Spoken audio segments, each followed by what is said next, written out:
নমস্কার, সকলকে ভালোবাসা এবং শুভেচ্ছা। আজকের দিনটা একটু অন্যরকম ছিল। চোখটা খুলতে অনেকটা দেরি হয়ে যায়, প্রায় 9:20। মাঝে মাঝে এমনটা হয়, কারণ শরীরেরও একটু রেস্টের প্রয়োজন আছে।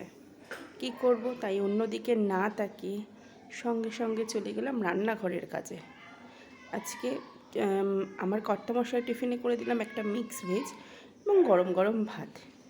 তারপরে একটু কেনাকাটার ছিল, চলে গেলাম দোকানে। দোকান থেকে কিছু জিনিসপত্র নিয়ে আসলাম, কারণ কর্তামশাই দোকানে চলে যাওয়ার পর কাজে চলে যাওয়ার পরে ও সময় পায় না। তারপরে মেয়ের জন্য ডিম সিদ্ধ বসিয়ে দিলাম এবং মেয়ের খাবারটাও বসিয়ে দিলাম, কারণ সোনামণি আমার ঘুম থেকে উঠে গেছে।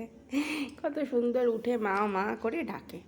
তো গিয়ে ওর সাথে একটু গল্প করলাম, কেমন ঘুম হলো, কী হলো।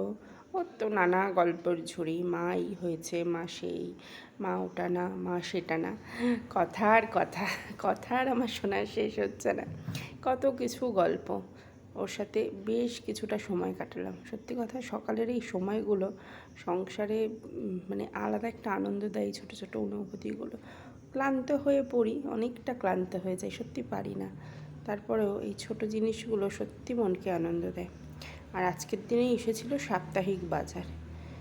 যেহেতু সপ্তাহে সময় হয় না বলে কাজের চাপে সপ্তাহে আমাদের একটা দিনই বাজার হয়, তারপরে মাঝে টুকটাক কিছু লাগলে নিয়ে আসাই যায়। তো সপ্তাহের বাজার, 2টো ব্যাগ বাজার আছে, সেটাকেও আমার গুছাতে হবে। তো তারপরে সোনামাকে মুখ ধুইয়ে ফ্রেশ করিয়ে ওকে একটু খাওয়ানোর প্রস্তুতি চলছে, যেটা অনেকটা সময় সাপেক্ষ, জানো তো। কারণ এই নিয়ে খাড়ে খাড়ে করতে করতে অনেকটা সময় লাগে, যা হয় বাচ্চা মানুষ বাড়িতে থাকলে। ওকে খাইয়ে একটু ঘরে টিভিটা চালিয়ে দিয়ে ছাদে গেছিলাম। ছাদের গাছগুলো দেখো কত সুন্দর হয়ে রয়েছে। এখনও এদের সেভাবে যত্ন করা হয় না, তবে ছাদের একটা সাইডে ওদের এভাবে রাখা কিন্তু ছিল। গাছগুলো আমার ব্যালকানিতে, কারণ কিছুদিন পর একটু বাড়িতে পুজো করব, তাই ব্যালকানিটা ফাঁকা করে দিলাম। আর আমার মেয়ে দেখো, ব্যালকানি ফাঁকা পেয়ে তো মহা আনন্দ তার। মানে এতটাই আনন্দ দেখছে, যা এইগুলো ও তো এতটা ধারে যেতেই পারতো না, যে আমার মেয়ে ওকে মেরে দেখছে। আর এদিকে দেখো, ওই সাদা কুকুরটা আমাদের দিকে তাকিয়ে আছে, যে বাবা এরা ঝুঁকে আমাকে কি দেখে। আরে বলো না, বাড়ির সামনে প্রচুর কুকুর হয়েছে, এতটাই। এই যে দেখো, এখানে 4জন, ওদিকে 1জন, আরও আমার মনে হয় বারান্দায় অনেকজন শুয়ে আছে। ওরা ভীষণ মানে বাচ্চাটাকে নিয়ে থাকি তো বিরক্ত লাগে, কিন্তু কিছু করার নেই। আর এর পরে এলাম আমার ছাদের আর একটা কর্নারে। এটা বিকেলবেলার সময়, কারণ দুপুরবেলা ওকে খাইয়ে একটু ঘুম পাড়িয়ে তারপরে ও ঘুমটা তাড়াতাড়ি যেহেতু ভেঙে যায়, তাই ছাদে এসে পেয়ারা গাছ থেকে 2টো পেয়ারা পেড়ে মা মেয়ে খাচ্ছে। ওর হাতে একটা, আমার হাতে একটা। আর দেখো, গাছেই পেয়ারাগুলো পচে আর নিচেটা একদম পুরো ফুলের মতো ফুটে বিছিয়ে থাকে। কারণ এতটা মানে কি বলবো, নোংরা হয় ছাদের একটা কর্নার। বিকেলবেলার দিকটায় দেখলেই বুঝতে পারবে। আর অনেক পেয়ারা তাও মাঝখানে সপ্তাহে উঠে উঠে ফেলা হয়, আবার একটা সপ্তাহে এরকম জমেছে।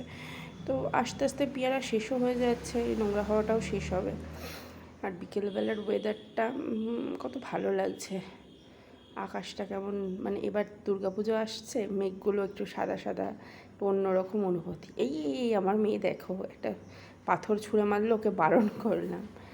তারপরে সন্ধ্যাটা এদিক ওদিক করে কেটে এইছে বাবার সাথে একটু দুষ্টুমি করে নিল। বাবা কাছ থেকে ফিরেছে, রাতের শেষ কাজ দুধ গরম করা। দুধটা গরম করে এবার ঘুমিয়ে পড়ব। গুড নাইট বন্ধুরা, সবাই।